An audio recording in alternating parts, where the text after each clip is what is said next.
அன்பு தமிழ் உறவுகளுக்கு இனிய திருக்குறள் வணக்கங்களை உரித்தாக்கிக் கொள்கிறேன்.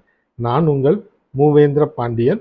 நாளொரு திருக்குறள் வரிசையில் இன்றைய தினம் பொருட்பாலில் 42வது அதிகாரமாக உள்ள கேள்வி என்ற அதிகார தலைப்பின் கீழ் அமையப்பெற்ற 417வது திருக்குறளை காணப்போகின்றோம்.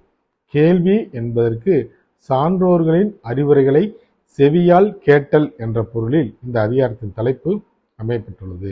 இப்பொழுது 417வது திருக்குறளை காண்போம். பிழைத்துணர்ந்தும் பேதமை சொல்லார் இழைத்துணர்ந்து தீண்டிய கேள்வியவர். பிழைத்துணர்ந்தும் பேதமை சொல்லார் இழைத்துணர்ந்து தீண்டிய கேள்வியவர். இத்திருக்குறளுக்கான பொருளினை இப்போது காண்போம்.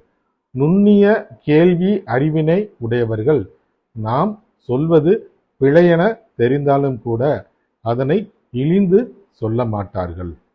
மீண்டும் பொருள்.